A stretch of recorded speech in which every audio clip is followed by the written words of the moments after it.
Have you ever stared up at the night sky, at that endless inky blackness dotted with countless stars, and felt small? Not just small, but utterly insignificant? If you have, you've already touched the edge of cosmic horror. This isn't your typical horror genre with jump scares and masked killers. No, this is something far deeper, far more unsettling.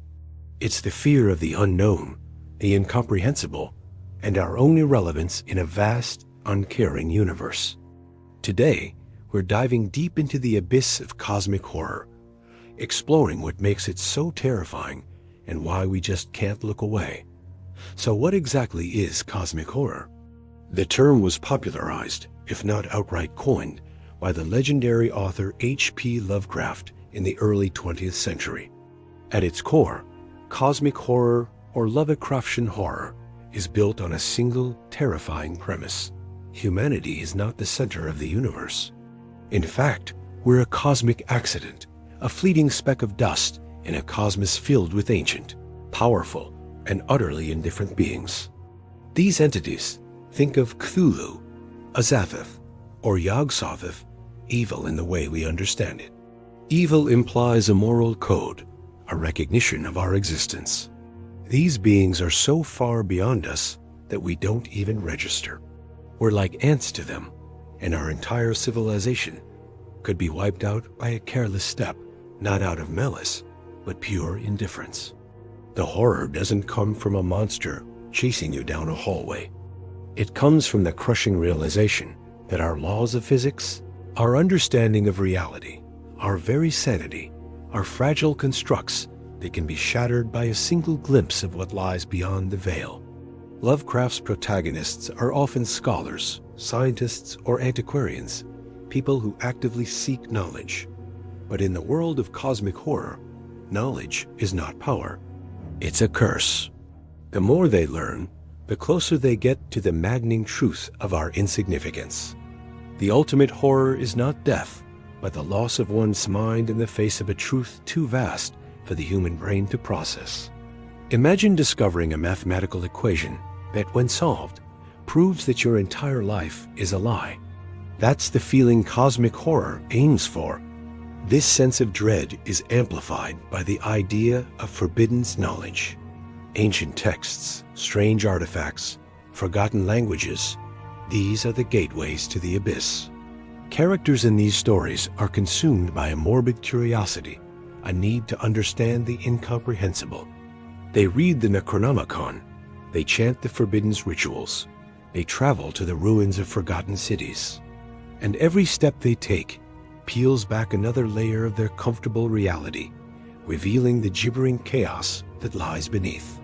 The universe, they learn, is not the orderly, predictable place we believe it to be. It's an ancient, chaotic, and fundamentally alien realm, and we are trespassers in it. Let's talk about the stars.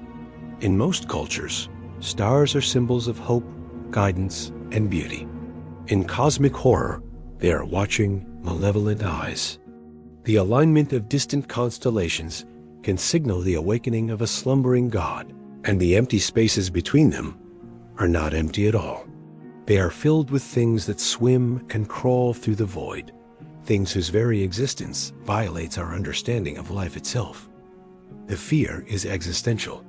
It's the horror of realizing you are a prisoner on a tiny rock, and the walls of your prison are made of an infinite, hostile darkness.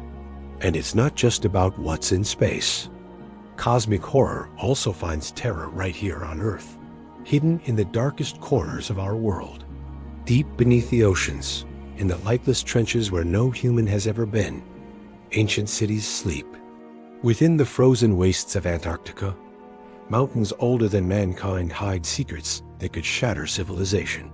Even the quiet rural towns of New England can harbor degenerate cults that worship forgotten deities, passing down blasphemous rites through generations.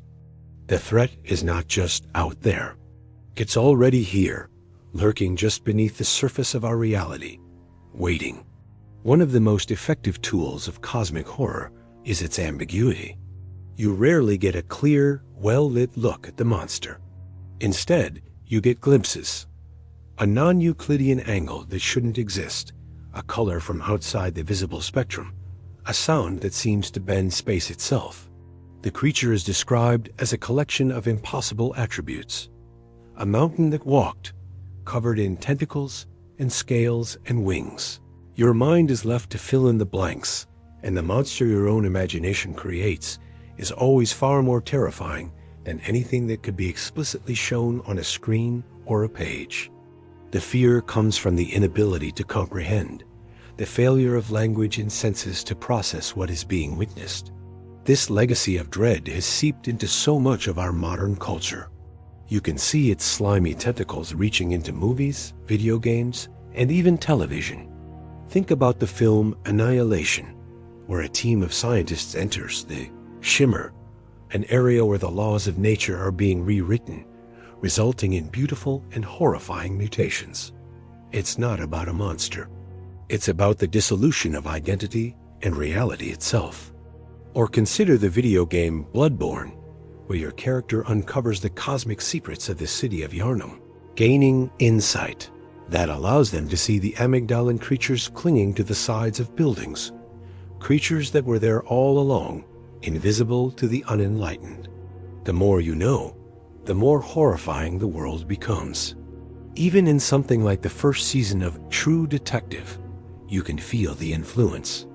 The philosophical ramblings of Rust Cohle, his bleak view of human consciousness as a tragic misstep of evolution, that's pure cosmic horror. The mystery isn't just about finding a killer. It's about confronting the idea of a dark, sprawling, and indifferent evil woven into the fabric of the world itself. The villain S. Carcosa is a direct nod to the literary lineage of cosmic dread that began even before Lovecraft, with writers like Robert W. Chambers. So why are we so drawn to this brand of soul-crushing terror? Why do we willingly dive into stories that tell us we are nothing? Perhaps it's a form of philosophical catharsis. In our daily lives, we're burdened by our jobs, our responsibilities, our personal dramas.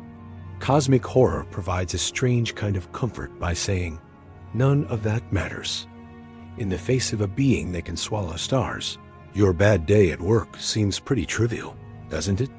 It's a terrifying perspective, but also a liberating one. It allows us to step outside our own egos for a moment and contemplate the truly immense scale of existence. It also taps into a very real modern anxiety. As science progresses, the universe seems to get stranger, not simpler. We discover dark matter and dark energy, things we know exist but cannot see or understand. We learn about the sheer, mind-boggling scale of the cosmos. Cosmic horror takes that genuine scientific wonder and unease and pushes it to its most frightening conclusion. It asks, what if, at the end of all our searching and all our science, the final answer is not elegant or beautiful, but simply madness? Cosmic horror is the ultimate form of existential dread.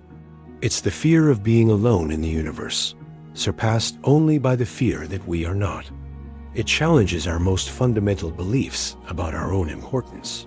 It suggests that sanity is a matter of perspective, and that our reality is a thin sheet of ice over a bottomless, frozen ocean.